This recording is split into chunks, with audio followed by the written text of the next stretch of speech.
And we don't have her voice. I am so excited. Anyone last minute questions, concerns? And then I'm about to like play a game of improv. Like basically. Kind of a little bit. Yeah, like backstage nerves, and I usually I have zero nerves about any of these.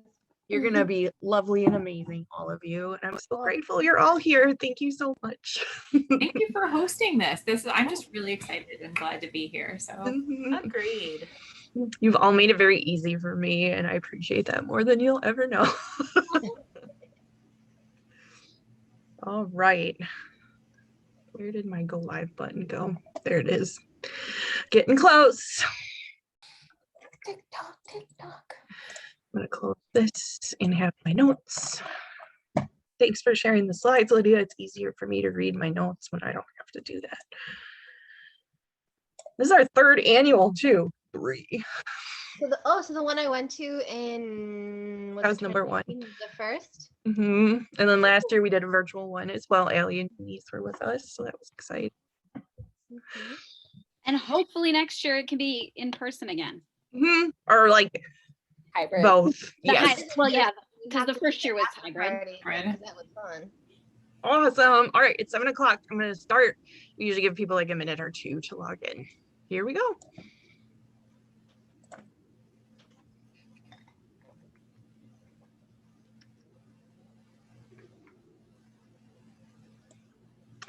Hello, everyone, and good evening. We're just going to give everyone a couple minutes to make sure that they can log on and see and hear.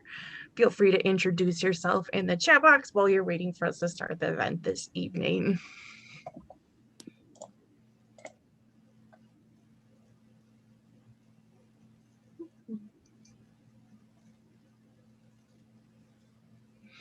See some familiar names, which always makes me excited. While we are hanging out this evening, you can use the chat while we're talking, but if you do have specific questions for our authors and panelists tonight, do make sure to use the Q&A box because we will lose your questions in the chat because it goes really fast. All right, let's get started. Hello and welcome to the 3rd annual Milwaukee Public Library Romance Awareness Month program. This is our 3rd year of doing this. I cannot believe it. My name is Beth, and I'm the Adult Reference Assistant and Virtual Program Planner at the Milwaukee Public Library East Branch. I also read and review romance for Library Journal and online. If you know my handle, you know it.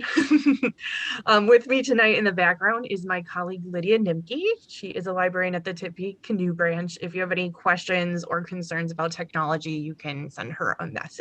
She'll be in the chat as well.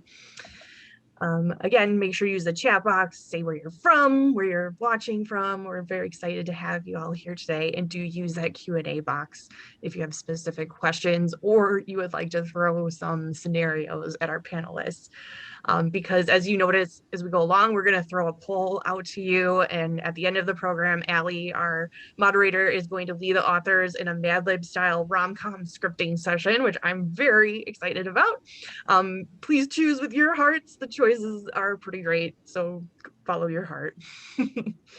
Also, don't worry about writing anything down. You're going to get an email following the event in a couple days with all the links to everybody's works, where to buy the books, where to check them out from the Milwaukee Public Library, and a recording link. So just sit back and relax. We'll also be doing some giveaways for the live attendees of our program. I've got a stack of books to give away, which we will ship to you if you don't live in Milwaukee, and some virtual movie vouchers for the Milwaukee Film Festival. As with any library program, you can find our guest books in the library or at our local indie bookseller, Boswell Book Company. I'll drop that link in the chat in just a little bit. So without further ado, let's introduce our special guest. Moderating our RomCom Madness evening tonight is Allie Parker. Allie is a writer and podcaster from Washington, D.C. Hi, Allie. Thanks for being here tonight. Allie was with us last year.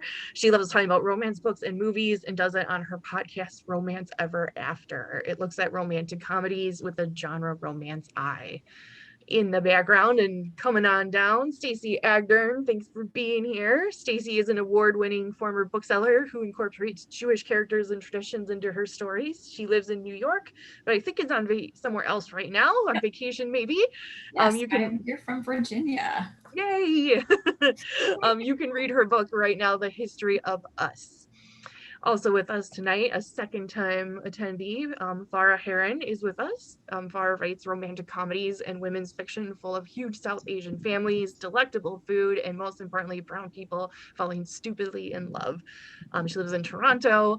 She just adopted some cats that run her life, along with having a bunny named Strawberry, which I love. You can read The Chai Factor and Accidentally Engaged now, and then her young adult debut, Tahira in Bloom, will be out in November.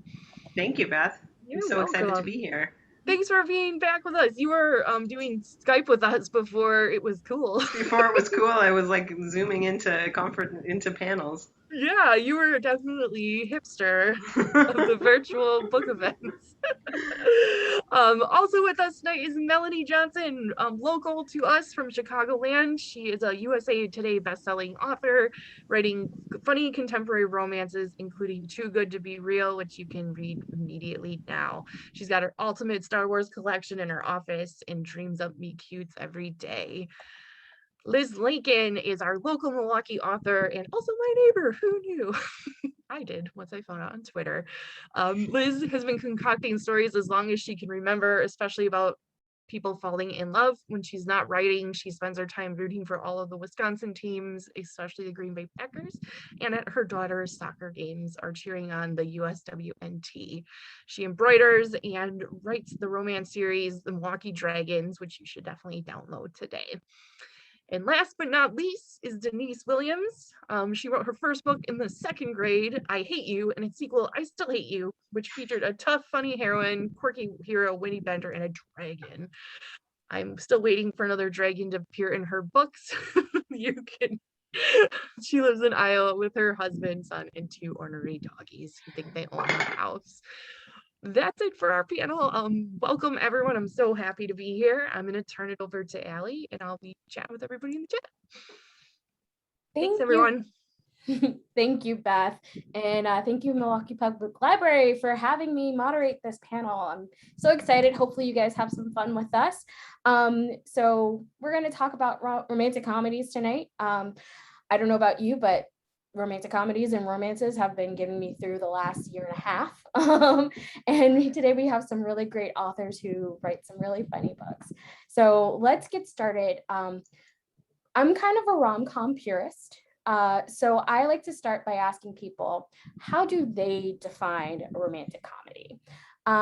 Melonie, you are center to my screen. Let's start with you. Oop, you're on mute.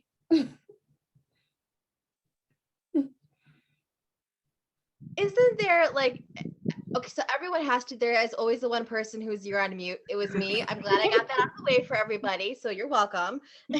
All right, so I'm actually stealing this answer from Lissa K. Adams, who we talked about this on a romantic comedy panel a couple months ago. And it was a great way of describing it. So she said, you know, like in erotica and erotic romances, how it is defined as erotica is if you if you take out the sex, then you don't have a book. Like that's integral to the story.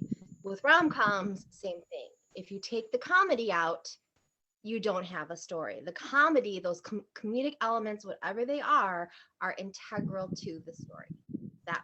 So if you can take the funny bits out and you still have a plot and you still have stuff happening the way it needs to happen, then you don't have a rom-com. Right, solid answer. I mean, yeah. Laughing is definitely key in my own personal definition. How about you, Denise? How do you feel about that?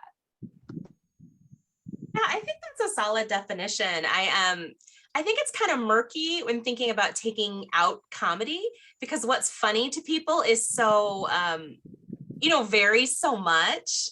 Like, I love that but with erotica, like what's erotic to each of us is different, but the sausage is the sausage, but not, the way, okay, you get it.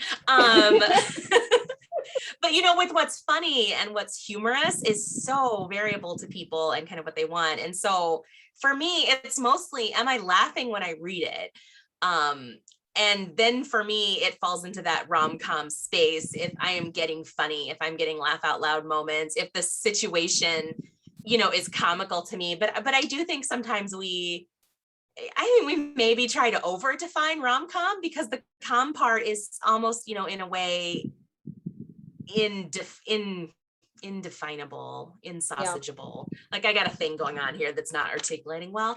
But I think it's hard to fully encapsulate that just because it's so different for everybody.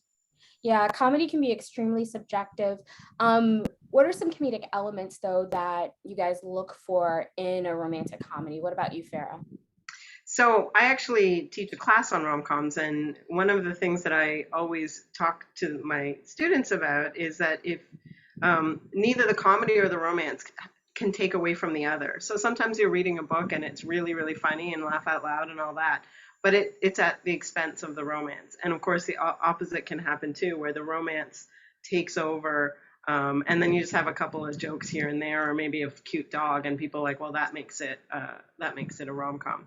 So one of the things that I find that you're saying what kind of comedy works in a rom-com, one of the things that I really have difficulty with is there's a lot of types of comedy that I think take away from the romance. Things like humiliation, even slapstick. If you can't respect the characters, then you're not going to fall in love with them, along with them falling in love with whoever they're falling in love with. And so anything that takes away from the ability for the reader to respect and identify, I don't like the word identify, but empathize with the character, I think is the kind of comedy that doesn't work in a rom-com.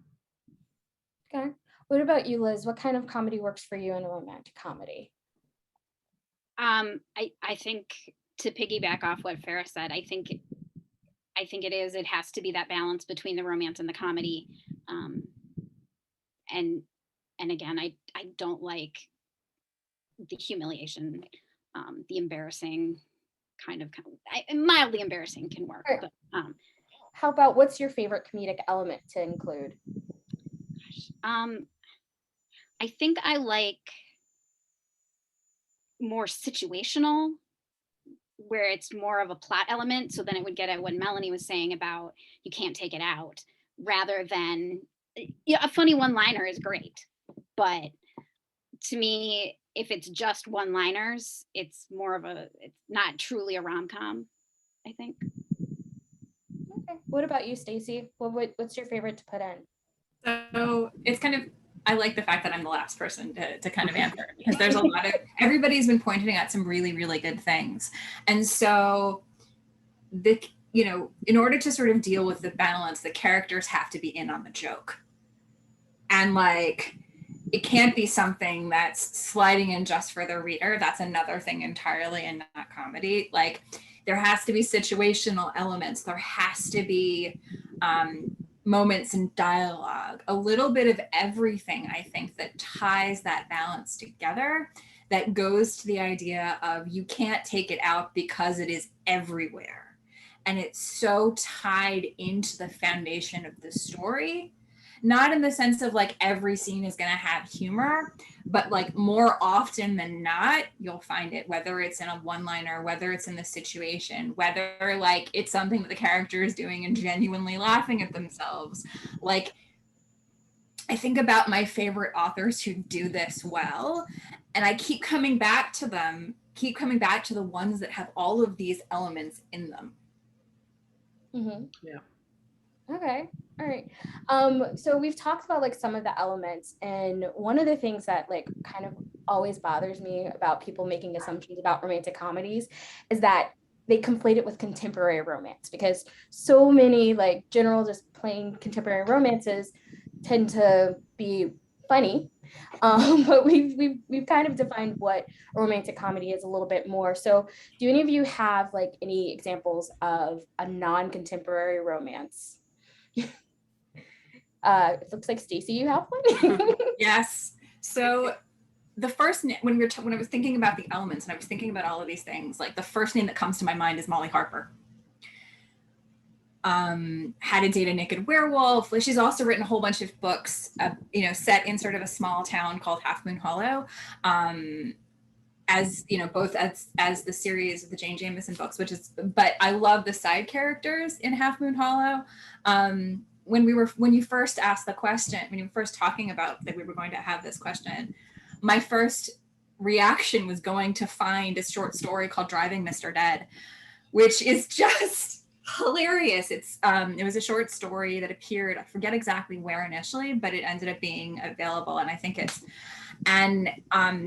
it's the story of someone who is trying to find a job within this delivery agency. She is driving a vampire to pick up a package. She's picking up a vampire with a package and dropping off this package. The insanity that happens through this short story is just unbelievable. But the thing is, the characters are in on the jokes. The dialogue is tight and funny, and like they're both involved in it, and it is just hilarious. And it's symbolic of Molly Harper's style. Yeah. And it's perfect. Another author that does this well, I was thinking about, is Shelley Lawrenston. Yeah, I love Shelley's books. What about you, Denise? Got any examples? Okay, I'm gonna be honest. I didn't 100% do my homework. So when you mentioned this, I was like, okay, like nothing comes to mind immediately. So I am just gonna go read a bunch of things, and I didn't. So I asked my very beautiful, wise friend Emily yesterday what she thought, and she had just finished The Wisteria Society of Lady Scoundrels, which just came out, and with the historical, and like had a lot of different elements, but was kind of in a different setting. And so that is my recommendation, fully trusting my friend because I am on deadline and I didn't go find things. Okay, and that one's by India Holton for anybody who's interested. What about you, Liz? Do you have any? I think another historical is anything by Tessa Dare makes me laugh. And I did discover, though, the right audiobook narrator also affects that big time, because I listened to one of her series and I was kind of like, okay, everyone, I love these, but everyone says she's so funny, and she's not really. And then I listened to a different series with a different narrator and was laughing a lot while I was doing dishes and stuff. So gonna make a guess, and it was Mary Jane Wells who narrated it. Or was it the Duchess books? Yes, the latest. Yeah. Series. Yeah, Mary Jane Wells is an amazing narrator. I have a narrator crush on her. Like I'll just listen to a book just because she's narrating it. Farah, do you have any examples of non-contemporary romantic comedies? Liz took mine. I did my homework and I put the book right here on next to me. But definitely Tessa Dare's who I think about first. She I thank her for getting me into writing rom-coms. I cut my teeth on historicals, and when that first scene in I think it's When a Scot Ties a Knot, where there's the two lobsters that are like glug glug, and I was just on the floor laughing. And I mean, they're the most romantic books around as well, but they're so funny. So I don't automatically think contemporary when I think of rom-com, because I literally started with historical rom-coms first. What about you, Beth? Do you have any? Oh no. Everybody's giving Shelley. I'm gonna mention the comments while my wheels spin. Shelley Lawrenston is getting mentioned a lot, and everybody's agreeing with the characters needing to be in on the humor for it to work for them. So I think you're all spot on with that.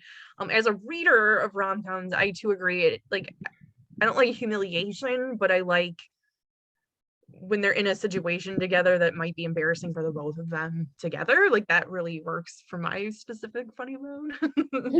And let's see, I am looking up at my books. I'm doing a big read along of Tessa Dare, so that's a great suggestion. I'm gonna go with, I guess, maybe the Ice Planet Barbarian series, because those are like science fiction. They're funny to me, maybe not to everybody, but they're pretty serious topics, like women being kidnapped into space, but I definitely laugh and get a good experience. So I don't know if that'd be wrong, it might be cheating. But that's my pick. Okay, and what about you, Melonie? Do you have a pick? So this is still contemporary, but it's paranormal. So it's Dorinda Jones. I think she does a fantastic job with the funny. And she just the new books, I think A Good Day for Chardonnay just came out, and it's just funny. Nice. Okay. All right, so we've kind of defined rom-coms, and we've talked a little bit about non-traditional or other ways of looking at romantic comedies. Let's like dive into like the actual world of romantic comedies. So movies and books, I always ask this question on my podcast. They both run on tropes. Do you guys have favorite tropes that you like to read or see versus writing yourself? Ooh, okay, yes. Love to read enemies to lovers, like I'm kind of trash for it, but I want them to really be like enemies, like not just miscommunication. Like I want active disdain, and it is hard to write that and like walk the line of still making the characters likable but still have genuine disdains, but it's a lot of fun. What about you, Melonie? So I love watching the fake engagements and reading them, Farah. But or fake relationships, fake relationships, but I have yet to write one of my own. And that's, yeah. So it's just something that I'm like, how do you get to the point where you feel like you have to fake, like that for me that plot hasn't like been created for me. So I'll just go watch them instead. What about you, Farah? Yeah, I love writing fake relationships, and it's so much fun. There's that moment where it's usually, because I tend to only write from the heroine's point of view, and there's that moment where she's like, is this real or is this fake? My feelings are all confused, and I feel like she's an idiot, but I just love that moment, and I love getting to that point. So the premises are wacky. To come up with a realistic reason why two people, because I've never in my life ever met anyone who actually faked a relationship. Like this doesn't happen in the real world. So I just find it's something really wackadoo to make it happen in a book, but I love writing them. I'm actually just my second YA will be out next year, and it's a fake relationship, and then I'm got another proposal that I'm putting out for another one because it's so much fun. Yeah, I am trash for fake dating. And there's a queer fake dating Christmas movie coming out on Netflix this year, which is like November can't get here soon enough. What is the title? Okay, what about you, Stacey? Do you have any favorite tropes that you prefer to watch versus write or read? So I think about the romantic comedies that I love, and like in terms of like watching, I am such a sucker for like the fish out of water. Like I am horrible. I'm like ridiculous, because I think like in a lot of ways, it's just so much fun to watch this person sort of figure themselves out, and it's great fun. I think in some ways I write like a lot of softened down version of it, because I can't like sort of in certain of my books, because I can't like, go there in writing about it, but I can totally watch them, and like the awkwardness and stuff. As a fun side note, I'm actually writing my first fake engagement, so we will see how this goes. I can't wait to read it. Give me all your fake engagements, just like send them right to me, like inject them into my veins. What about you, Liz? My favorite trope by far is friends to lovers and friends with benefits, which is kind of similar. And I'm right now working on a friends with benefits that's loving it. Oh, very dirty, of course. I was Lots thinking, of benefits. I'm writing a friends to lovers too, and it's a tricky one. It's so tricky. Mm-hmm. So tricky. What is tricky about writing friends to lovers? Because it's like you have all the pieces. Like you like each other, you enjoy spending time with each other, you you realize you're attracted to them. So finding those roadblocks, it's so much bullshit. And how to make it not bullshit is what's tricky. Like, why are you two fools just not together? That's what yeah. I love. Yes, it's like the watching them like go back and forth. It's like when you're close, you feel it. What is stopping you? What is Yeah, like in And reality, mutual pining. Oh, doubt yourself, you worry about it. So it does happen, but on the page, you're like, you idiot. I know. I think I remember, Denise, you're not a big fan of Friends to Lovers. Mind Friends to Lovers. Yeah, I like Friends to Lovers. It's Okay. not Enemies is kind of my top, but Fake Baby is mine that I'm Oh, like. that's right. Fake big baby. Fake baby. Wait, fake Like Not fake Fake I baby. baby? enjoy children, Or but toss secret that baby. out. Secret baby. secret baby. If it's a secret fake baby, that's really bad. You can write that one, Melonie. You can write There's this. your interesting roadblock for the friends. Now just work that into a rom-com. Now, see, now I'm. Why do I worried want about- that now? I kind of want that. It's really a robot. Who's gonna volunteer for secret fake baby? I promise I don't want it. So if somebody else is fully they have it. Secret fake baby.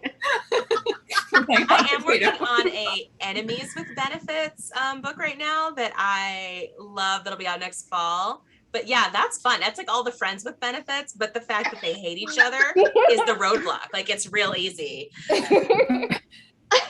That sounds immaculately fun. I can't wait to see what that one's like. Okay, so we've talked about tropes. Now let's one of my favorite elements from romantic comedies is like this one perfect kiss moment, which is like always the driver. I always think about in Princess Diaries when she's like, I know it's right because my leg pops. Like, what goes into like making that one perfect kiss? How about you, Denise?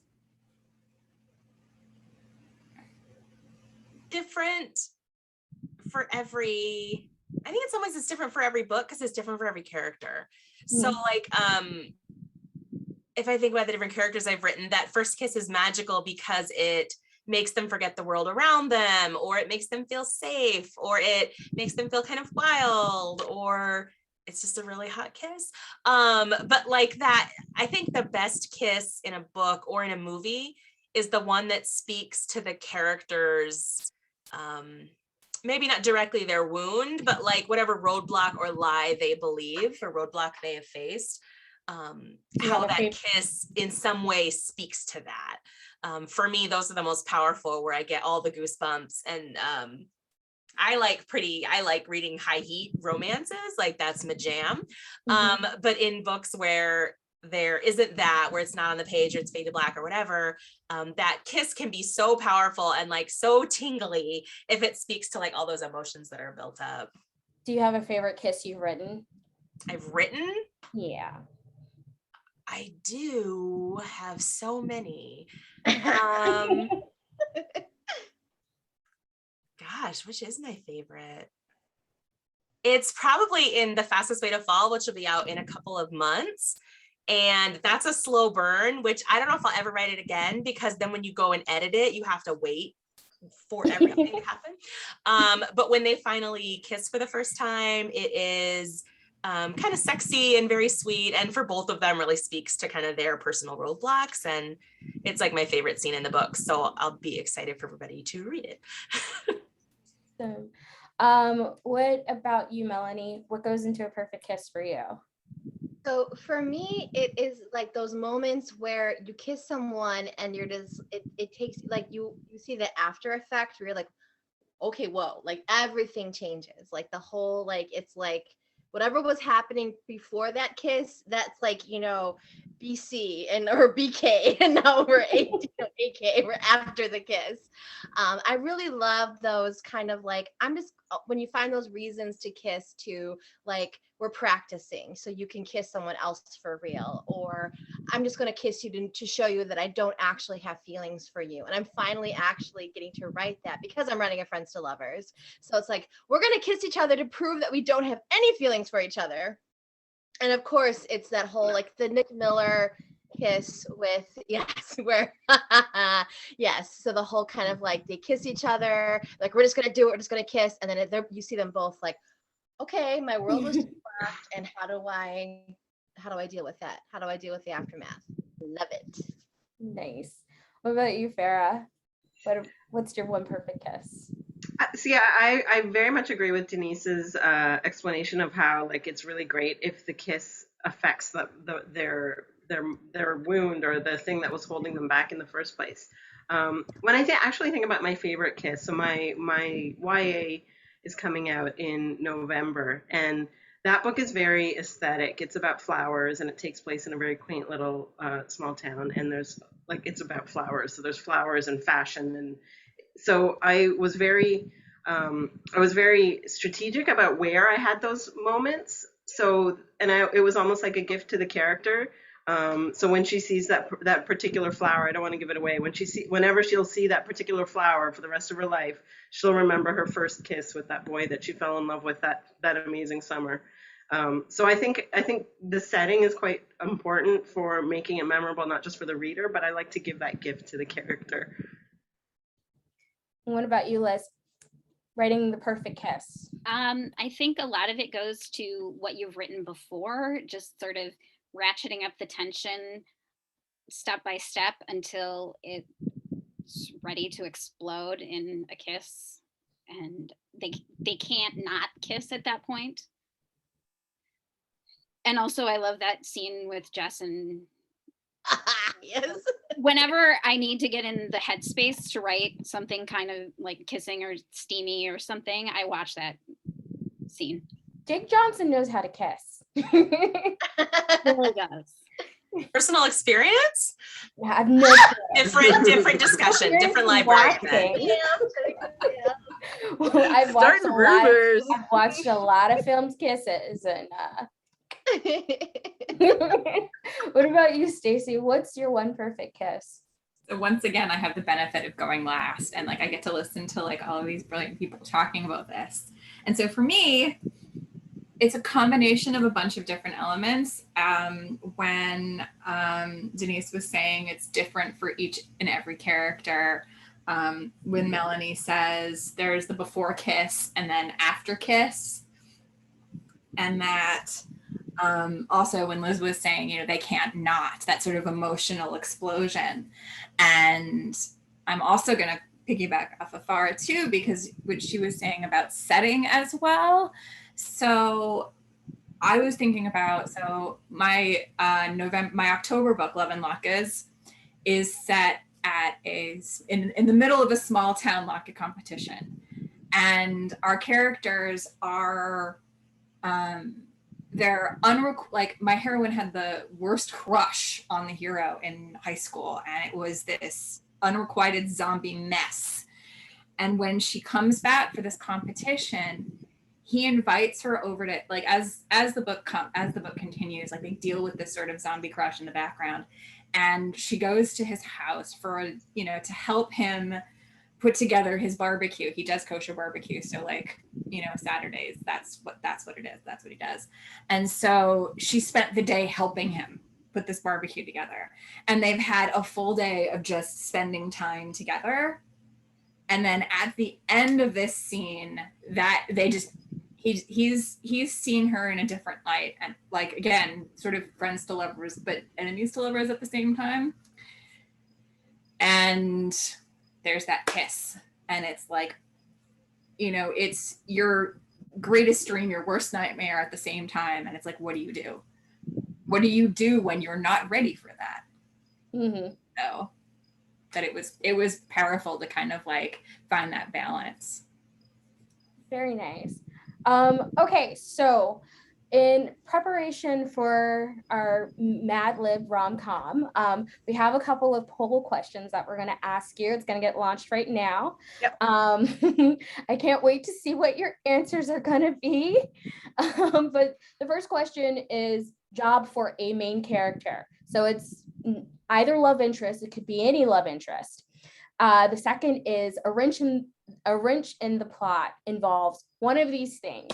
So this could be something that, like, you know, throws the wrench in the plot. This could be the literal wrench. You decide. Then the third is going to be location. So this is either where the romance takes place or something to do with one of the characters. I don't know. It's up to you. And then the fourth is going to be the grand gesture. All right, you guys, this one is the crucial one. So please choose wisely. Okay. Yep. I'm gonna leave that running in the background as you keep talking, because people are taking their time. Choose with your heart, and then I will write it down with my I burn, I pine, I perish pencil. So yeah, and we had a little group chat earlier about who would make me snort laugh first, and I was muted, so you didn't hear me, but it was whoever said about the secret fake baby. Secret fake baby. There you go. So good job. Okay, so while the poll is going on, all right, so I've been working my way up to this because this is probably the most crucial question for me. Is there a rom-com, like a movie rom-com, you would want to rewrite, and how would you change it? I mean, I know Denise knows one that I would really want to rewrite. I believe you would rewrite that. I think you would burn it down, and it's still my favorite one, and you'll never change my mind. Yet I still haven't seen it. You haven't seen You've Got Mail? I haven't either. You guys, I will never tell people not to watch it. It's just not my favorite. And we keep talking about trying to organize like a group watch. So maybe this fall we'll make it happen. We need to do a group watch. Yeah. Yes. Yeah. Denise can lead it. And you can like come in and crash it with your I can just come in. Ellie's hot take. You would just throw a secret fake baby in the middle of the whole party. Okay. All right. So Liz, is there a rom-com you would rewrite? And yes, I'm sorry, You've Got Mail is remake of The Shop Around the Corner. Sorry, I'm answering. Oh, and someone answered it in the chat. Sorry. You don't have to hate it at all. It could be one you love, but like you've always wanted to take a stab at it. I did it. You want to pass? No, I kind of did it because this is my take of Austin Land. So oh, nice.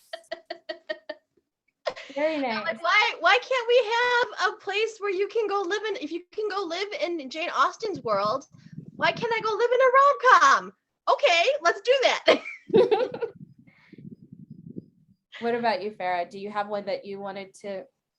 I have one, but I think you guys might argue with me about whether it's a rom-com, but this is something that came into my head yesterday about rewriting, if I could rewrite a movie and put my own spin on it. But I would pick Aladdin. And it's funny and it's romantic, but I'm imagining what would happen if Jasmine was the one that found the genie instead of Aladdin. And maybe she is the royal princess who decides to come down to Aladdin's level instead of the other way around. Cool. What about you, Stacey? So I'm not necessarily sure it's a rom-com. I don't think so. But I've wanted to flop Cutting Edge for the longest time. Oh, that's definitely That's a good one. like that's hilarious. That would be awesome. How would you change it? Inspired by like, what if Jeff Skinner made a different choice and stayed with his figure skating? And what if the heroine was a hockey player? I love that. Do it. You already have your list of buyers right there. I have been dying to do it for years. So, but yes. What about you, Denise? Okay, this needs a little tiny bit of backstory because it is a children's movie and also it is 40 years old. But Little Giants came out a very long time ago, and my very first ever celebrity crush was Devon Sawa in that movie. And so it's about like this ragtag Pee-wee football team, and then the like really good football team, and then the coaches I think are brothers, and then there's a whole gender thing that comes into play. I haven't seen it in a long time, but I would like, it pops into my head, I would love to rewrite that as an adult rom-com with like rec league football teams, and Devon Sawa could come be in it again because he's older now, but he's still dreamy. He is. Yeah. No, Devon has held up, and he's not a trash human on the internet. So I'm not gonna lie, him liking one of my tweets was definitely like a high point of 2020. What? I would. Yeah, I think I would rewrite Little Giants. I like the idea of Little Giants as an adult rom-com. That's cool. All right, Liz, I'm coming back to you. All right. So this isn't exactly rewriting, but I would take one of the side characters from 10 Things I Hate About You and give her her own story. Which one? Catherine Hahn, of course. Okay. But I think also just the best friend sidekicks in a lot of movies deserve their own. This is true. She got a romance, but it was barely anything.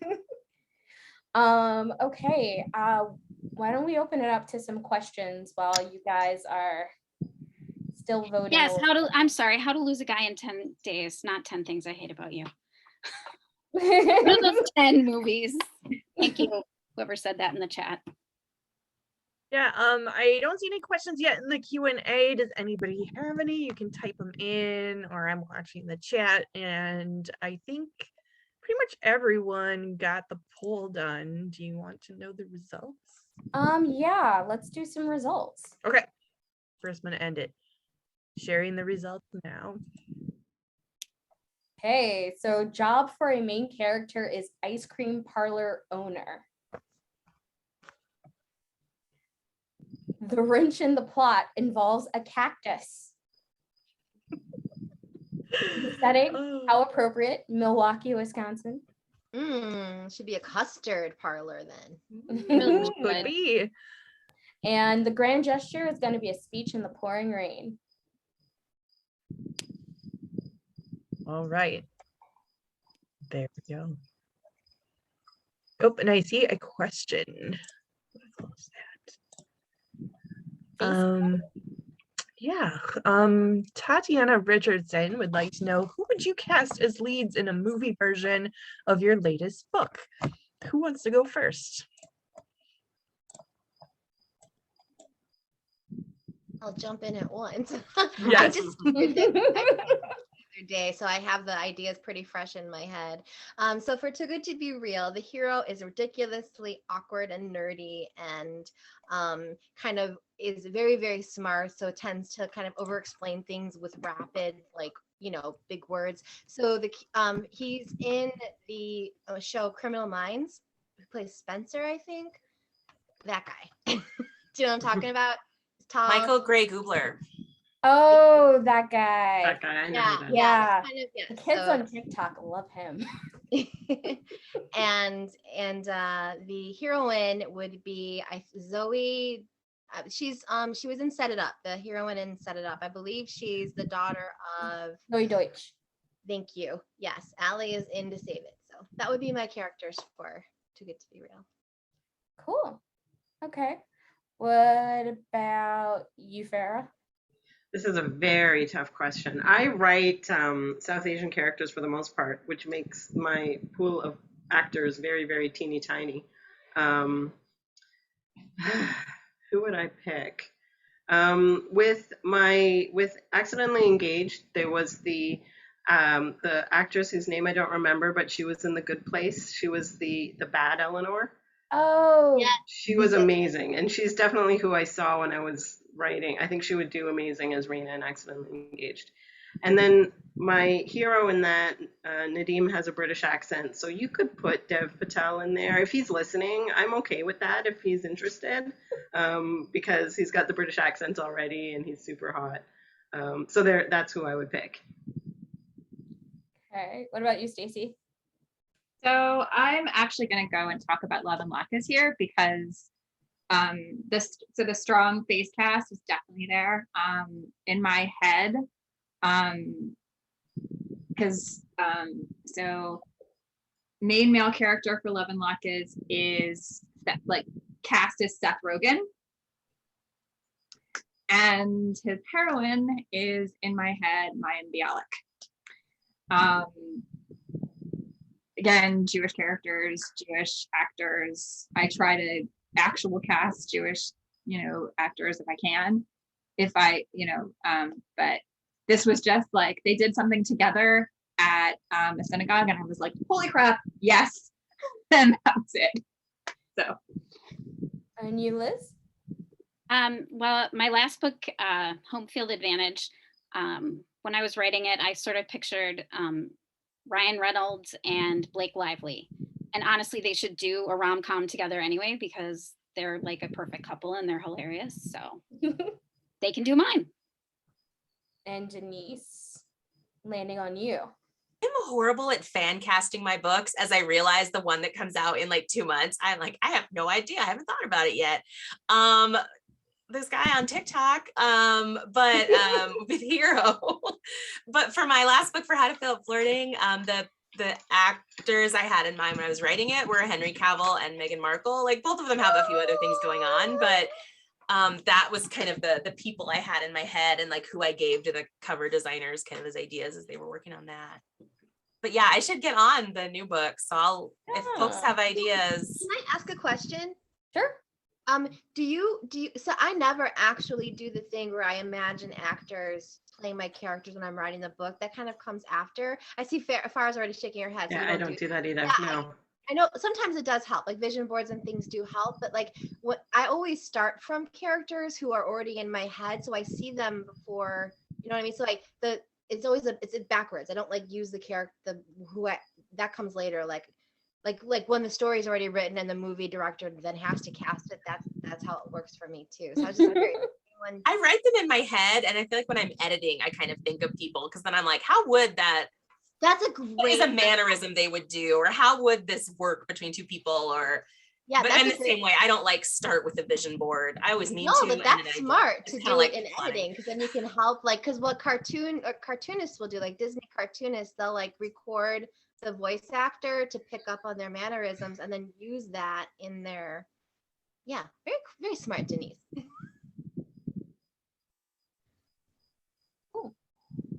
Okay. We ready for another question, or do we want to do our movie? Are you guys ready to tell your stories yet? Were we supposed to be making them up? Yeah. Pitch us your like novel based on that premise. Yeah, pick It's owns a ice cream shop. The sticky thing is the cactus. This plot sticking point is the cactus. And the grand gesture is a speech in the rain. Yeah, those are yes. In Milwaukee. In Milwaukee. So I'd say this is like, so the whole morgue thing, and then because I have like the end of the book I'm writing has a big grand speech in the snow. Mm. I totally am riffing off of the end of Four Weddings and a Funeral, which I really don't like that movie very much, but I do like that whole, oh, is it raining? I didn't notice. Okay, if you guys aren't ready, I think we can take another question. Yep, let's do that. Marnie would like to know, does anyone have a theme song while you're writing or of your writing, or to make it easier, like when your last project, did you have any music that spoke to you?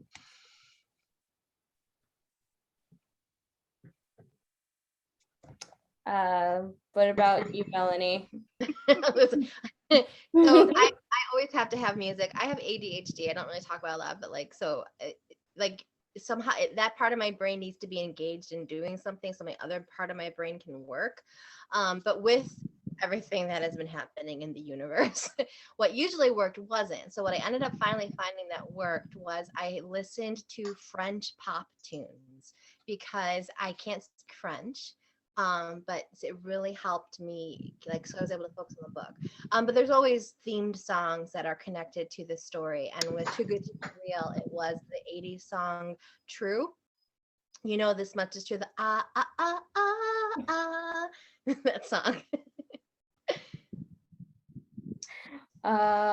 Became my Anybody favorite else got song. any theme songs? Otherwise, I have more Um, questions. I never have, usually I don't have like a theme song until after I've written the book. Again, I always kind of need to make a soundtrack and then I don't. But with The Fastest Way to Fall, I heard this song right before I started writing it, and it still just like gives me all the feels. And it's called It's Your Life by Francesca Bertelli. I don't even know how I heard this song because I've never heard of this artist before, and it's not even really a genre. It's kind of a little country. It might even be like Christian pop. I don't even know like what genre it falls into, but that song like totally for me spoke to the energy of the book and like my own kind of wellness. It's kind of a power song. And so whenever I see that book, like that's kind of the song that's always going through my head. I'll look it up and put it in the chat because I'm pretty sure I butchered the artist's last name. All right. Oh, Stacey? So for History of Us, I kind of had a little bit of a ritual, which I actually had mentioned before, which is kind of fun. Every time I finished a draft of History of Us, I kind of went to the book's theme song and did a chair dance. And the chair dance was always to Taylor Swift's Paper Rings. I feel like it's part of the book's theme song, like especially towards the end. It's the closing song for sure. The line, what is it? I want your complications too. I want your, Mondays as well. That sort of like both the good moments and the bad moments of life is what you want to share with someone. With Love and Latkes, there's a lot of Hanukkah music on that playlist because of course. I was writing it in the summer. So like needless to say, that was kind of fun. There was also a lot of Bon Jovi. So like including Who Says You Can't Go Home with Jennifer Nettles from Sugarland. So it was kind of a really cool duet. So but that's the closing song of Love and Latkes. Nice. You can't go wrong with a little Bon Jovi, right? Absolutely. Any other songs you guys want to share before we hit the next question? All right. Let's see. This is a great question. Marielle would like to know what you consider the biggest difference between romantic comedy in movies versus books. Good question. Pacing, probably. Heat level. Yeah, heat level pacing. The chemistry is so much easier to do in a movie because it's there. Like you don't have especially because like between the actors, like it's there or it's not, and it's organic and it's magic versus you have to make that magic on the page. So I would say chemistry is a different animal, writing versus a movie. If you don't mind, I'd love to answer this one. Banter is incredibly difficult for people to do in books. There are people who excel at it in ways that like always blow my mind. People who are good at it, but like it's difficult to do it in books, and in movies it is the heartbeat of the movie. So if they're not bantering well, that chemistry is great, but if they can't banter in a movie, that'll kill it. So I think that's one way they're very similar, because a lot of it, that banter holds together both sides. So agree with that. Everybody in the chat too is like, yeah. Anyone else? I have another question. Bree would like to know, who are your comedy heroes that inspire your writing? So that could be another writer, or screenplay writer, movie. Who are your...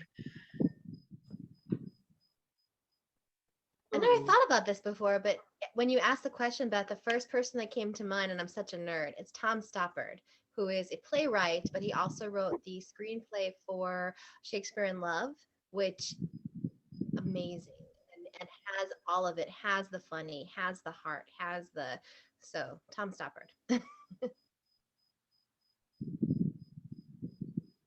Anybody else want to take a stab? Favorite writer, comedy writers? I feel like it's a little cliche almost, but Nora Ephron. She is a goddess. She's good. Stop staring at me, Denise. I respect Nora as a director. I'm not a fan of her as a screenwriter. Oh, there's I think the only thing I've really liked that she's ever written was My Blue Heaven, which is not a rom-com. So there's so much more to be had in this story here. There are some hot takes that are just like, Say a word. I just laughed. I'm looking. I knew you How were could you looking see at me looking on a Zoom screen? Spicy. You saw what you wanted to see. Uh-huh. I think about it. I don't think I have a favorite comedy writer. Like, I think when I'm writing my own stuff, and then when I enjoy something, I think it's a kind of a mix of different styles, but also like, I think more of the characters than maybe, which I guess is the writers, of course, but like, I think of the kind of amalgamation of different characters from different shows or movies that kind of spark my humor more so than like one person's kind of whole catalog. And then I also just think of like funny people in my life. And sometimes that is more inspiring than maybe what I've seen like on screen. Sometimes it's one of the funniest people I know is my mother, and I always think about her a lot of times when I think about the funniest things that I've ever seen.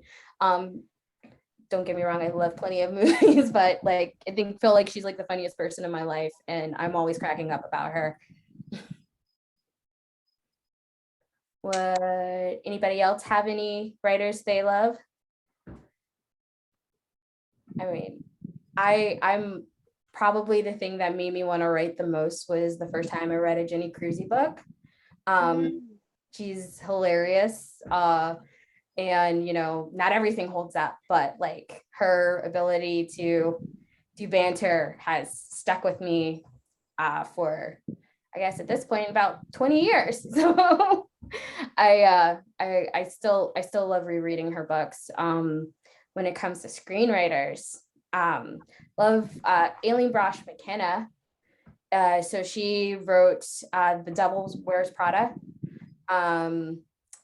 Morning Glory, a bunch of other ones. I think she has a great understanding of comedy and romantic comedy. And like I said, I'm a stickler for what I think a romantic comedy is, but Morning Glory, which objectively is not a romantic comedy, is the only thing I will say is a romantic comedy, because she follows the whole arc of a rom-com, but for a job. And it is perfect, down to the rom-com run. Speaking of romantic comedy devotion, has everyone here seen the last episode of Ted Lasso? Not yet. I haven't even started watching the Oh, you have to.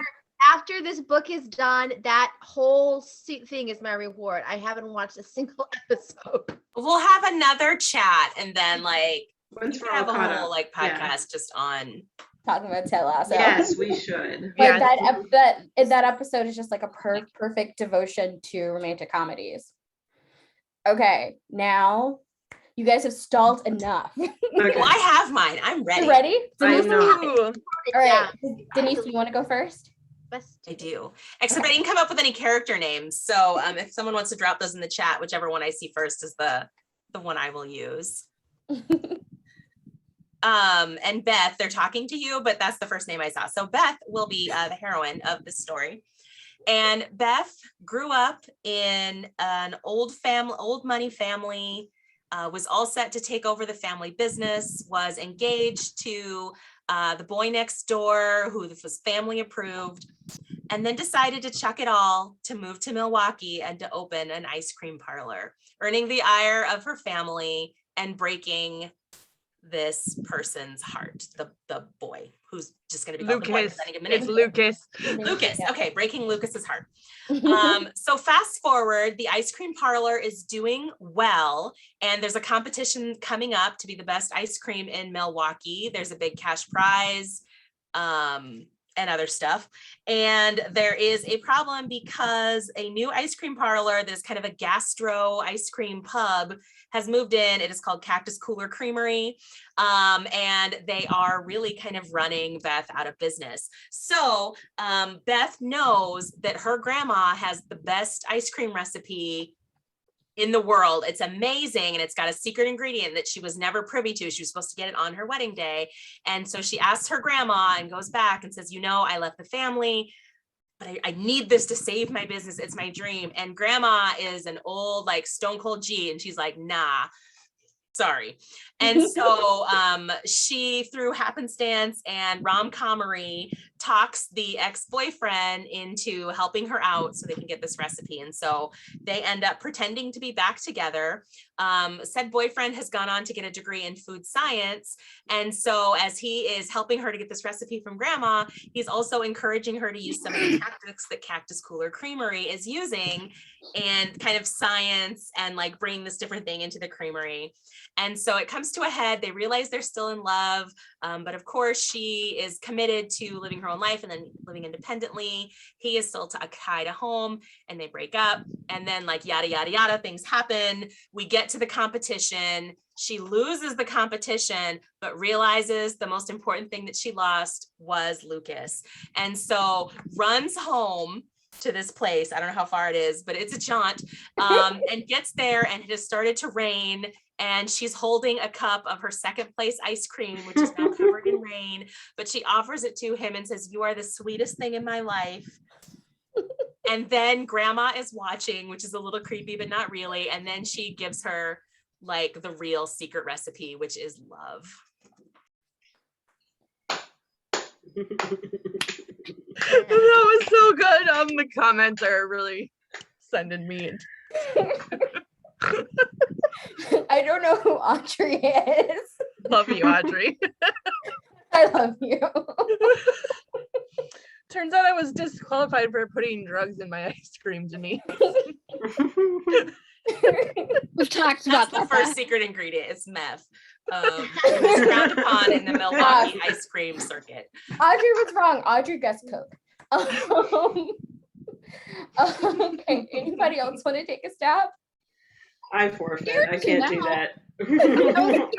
I cannot. All right, Melody, you're gonna give it a shot. I think I'm pulling out my improv skills here. So I have like a half-written story, and we'll see where it happens. So she inherits the ice cream shop. Our heroine inherits the ice cream shop, and our heroine's name is Marielle, because that's who I pulled out of the chat. Marielle inherits the ice cream shop, and she's like, I have dreams, I have goals, I have things I want to do with my life. I do not want grandma's, old school ice cream shop. Like, I don't want to sit here all day in this place. So she decides to start coming up with horrible flavor combinations, hoping it will totally cause the place to go bankrupt. A TikToker named Cactus shows up at the ice cream parlor, and obviously he's like doing videos about these flavors. She goes viral. She becomes the most popular ice cream shop, not only in Milwaukee, but like in the tri-state area. Like, people are lining up for blocks to come to get this ice cream that they have seen on Cactus's TikTok feed. So now we have a problem. She has a big problem with Cactus. And so we have some enemies to lovers happening.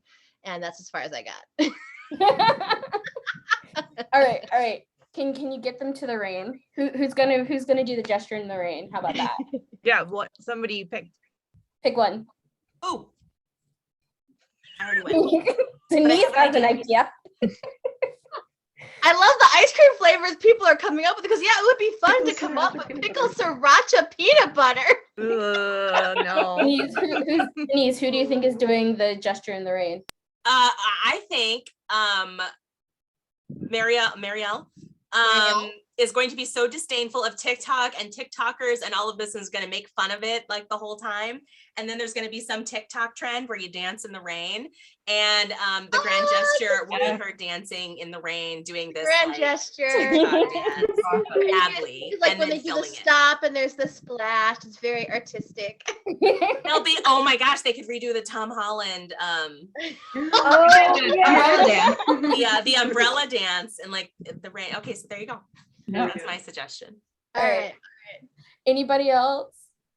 So on, Brianna. You want to take a stab I'll try. I'll really start it. quickly? Okay. On a lovely little street in downtown Milwaukee, there's a lovely little ice cream parlor called Aaron's Ice Cream Shop.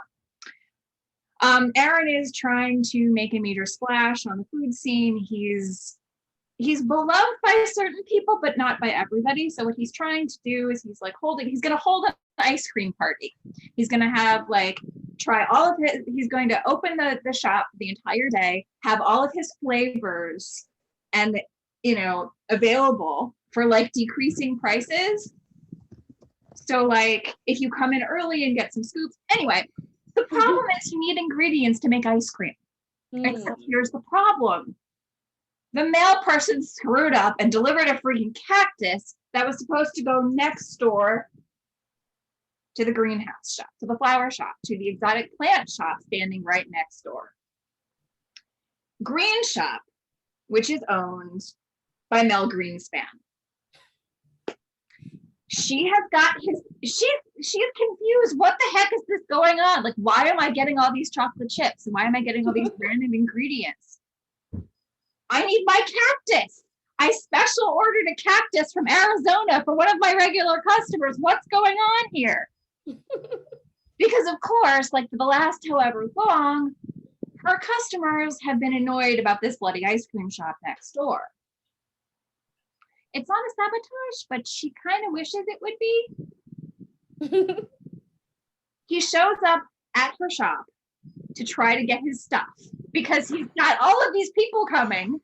He's got he's got the food critics, he's got the papers, he's got all of these things going on. And she's just no, she's I don't like you. No. So heist, a bunch of people come to try to get the ingredients. Unfortunately, this does not work. Finally, her accountant comes to her and is listen, your customers like your special orders, but they're not giving you regular money. You're not making your rent. You're going to close. So she brings the ingredients next door and says, look, you're having this party. I would like your people to come to my shop as well. I would like to. And he's like, So they organize this party and they start to, as they're planning everything, they start to realize that in fact, it's not actually hatred that they feel about each other. They've been seeing each other for the last however many months, that it's actually not true. It's something else. And so they work together to try to get this party pulled off. It becomes this greenery festival party, except the mayor, not so happy about this. Mayor doesn't like this idea. Wants to shut it down. Mayor hates plants and ice cream? Mayor hates loud parties. It sounds just like our mayor. And so they're not sure what to do. And they're they've just started dating. They've fallen in love. They're not sure. They're starting to explore their feelings. They're trying to plan this party, and it all comes out they don't know what to do. Okay. So who's doing the grand gesture in the rain? The mayor?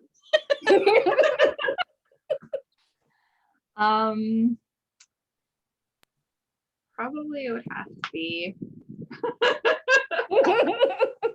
Please have the plant and ice cream party. All right. Well, thank you guys so much, Secret Fake Baby team.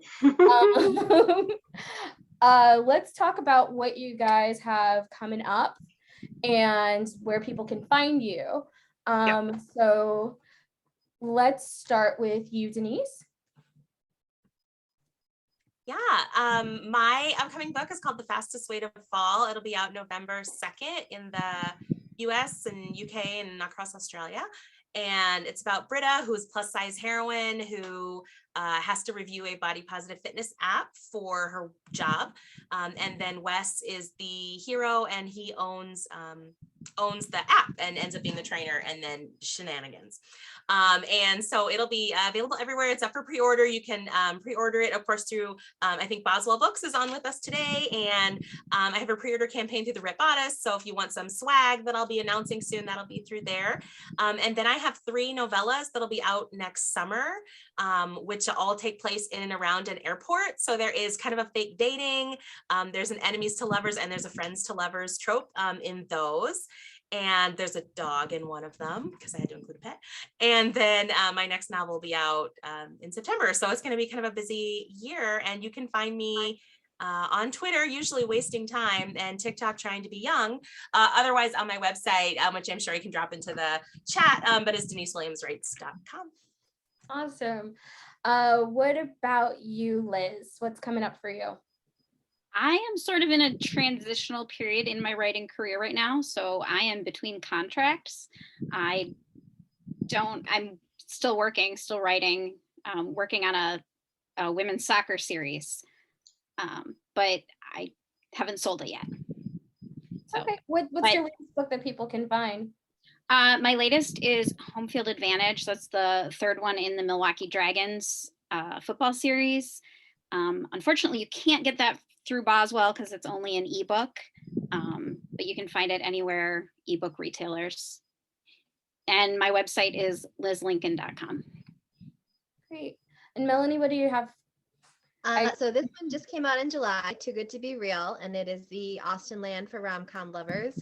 And if you, the pre-order for a charity romance anthology called Tinsel and Tatas just went up. It's only 99 cents, and every penny raised goes to the Young Survivor Coalition, which is for people who are diagnosed with breast cancer before the age of 40. And I lost a friend at 42 to this, to metastasized breast cancer. And the story in the anthology is Two Nights to Believe, which is, if you've read Too Good to Be Real, it is the characters Jay and Penelope who get engaged in this book. And we get to see them kind of like trying to figure out what life looks like, trying to work together and be engaged and all that stuff. So that's Too Nice to Believe. And then I do have another novella in an anthology that I'm super excited about coming out early spring called That's What She Shed. And it is it is about a 40-something recently divorced woman who is going to, she sheds her inhibition, she sheds her old life, she sheds her all that stuff, and she is going to have a great time with this Silver Fox contractor she hires to remake her ex-husband's man cave into a room of her own. Nice. And where can people find you? So Melonie Johnson, the way my name is spelled with that O, if you look that up, you're going to basically find either myself or the woman that runs casinos. I'm not the casino lady. I'm the romance author. And MelonieJohnson.com, Melonie Johnson on Twitter, hashtag The Writing Lush. You'll find me pretty much everywhere. Great. Farah, what about you? Yeah, so my my last book was Accidentally Engaged, which is this one. It came out last March. My next one, which I'm super excited, this is my YA debut. This is an arc of it. It's coming out. The cover is freaking spectacular every time I look at it. So it's coming out in November 1st, and it's a YA romance. It's a fish out of water story. It's a city girl, country boy. She's a teen fashion designer, and he's obsessed with plants and flowers. And they team up together to enter a floral sculpture competition that she needs to get fashion cred in New York, because that's how the world works, apparently. So that's coming out in November. And then next year in March, I have Camila Knows Best, which is my next adult book. And it is a South Asian, Toronto-based retelling of Emma. So it's got like a ton of parties in it, a huge big friend group, just like Emma does. Lots of Bollywood, lots of biryani, and lots of dogs. The character is a big dog, like a dog lover, and she works at a shelter, so there's dogs everywhere. So I'm really excited about that. That's Camila Knows Best. And then next fall, I'll have another YA as well, and I'm exhausted. You've got a lot, but Yeah. that Emma retelling, Camilla Knows Best, sounds amazing. I can't wait to read that. Yeah, I'm excited for that. And And then where to find me, I'm farahheron.com. And then I'm on Twitter. I'm on Instagram a bit more. I'm not really, I need to be more on different places. But Instagram is the best way to reach me, Farah Heron author on Instagram, and then Farah Heron on Twitter. And you're on TikTok too, right? I'm on TikTok, but I'm too old for TikTok. I don't get what I'm doing there. You're a decent follow. Thank you. Thank you. I appreciate that. What about you, Stacey? So History of Us came out. This is the cover. Ow. With me. History of Us came out in sorry, brain is not working tonight. On June 24th. And you can get it at anywhere you can find books, including Boswell Books. I will be sending them. I am sending them signed book plates. On October 12th, Love and Latkes, book 3 in my Friendships and Festival series comes out. It is, as I said, the story of a small town latke competition. Our heroine ends up trying to host the competition and ends up running into her zombie crush in high school, who is one of the competitors. It is about coming home. It's about Jewish food culture. It's about what Jewish food actually is, as opposed to what people think it is. And it's just a fun, wonderful Hanukkah book. And there's going to be a whole bunch of really fun stuff that I'm going to announce soon about it, including swag, including a whole bunch of events. I'm going to be all over the place, and hopefully from October all the way to December, because that's the awesome of Hanukkah books. You can find me on Twitter at NYStacey, Facebook at Stacey A. Agdern, and on Instagram, and now on TikTok at S. Agdern. I am slowly making my way onto TikTok, but we'll see. I love that. Allie, what are you up to? Where can people find your work? Well, when I finish editing episodes, you can find episodes of the podcast Romance Ever After on pretty much every podcast platform. The next episodes that should be out, actually, which were supposed to come out on Sunday, but I'm just going to release them both this week. On tomorrow will be my 2 episodes around remakes of Taming of the Shrew. So you should see those tomorrow. And then I possibly a live episode this coming Sunday on the She's All That remake. That's coming out on Friday on Netflix. I found a willing victim to talk to me about that. So if it's not a live episode on Sunday, you will see the actual episode on Monday on your podcast platforms. But I will let everybody know about that. But other than that, my website, alliekparker.com. Find me on Twitter, like Denise, killing time and doing what I'm not supposed to do. At Allie is Writing, and that on Instagram. And if you be my friend on TikTok, I'll just send you TikToks all day long. She does, and they're great. And hey, anyone can try it. My most viewed TikTok was me putting a sticker on a cup. Who knew? I just want to thank everybody so much for being here this evening. We're so grateful, supporting Milwaukee Public Library and romance events. I'm just so happy to have had you all tonight. I'm going to throw up our slides just to run through a little bit of library business before we let you go. Next slide, please, Lydia. Make sure to register for our summer reading program. You can do that at mpl.beanstalk.org. We have really awesome prizes, including gift cards to local places, Milwaukee Film Festival memberships, and some signed books from author Nevo. You can get those entries in before the end of the month. We'll be closing that up on the 31st of August. Next slide. We did our giveaways today. I put the winners in the chat, and I will connect with all of you later via the email that you registered. We have festival vouchers for the Cultures and Communities Festival, which is about film, health, and lifestyle. That's from September 6th through the 12th with our partner Milwaukee Films. Save the date for that. If you didn't win a voucher, you can obviously buy them on their website. Some of the other prizes are hats and t-shirts that I have and a bunch of different books. So congratulations to our winners. Next slide, please. Just one more time, make sure to register for that book by book adult summer reading program. That's all I got for the slides. I think you can end those now. And I just want to again say thank you so much to Farah, Stacey, Liz, Denise, Melonie, and Allie for being here. And check your emails in a couple days. I'll be crafting an email with the links to everybody's websites, everybody's books, everybody's projects, and we'll see you soon next time. Stay connected with the library at mpl.org. Thank you, Beth. Thank you, everybody. Thank you. Thank you. Thanks. End it now.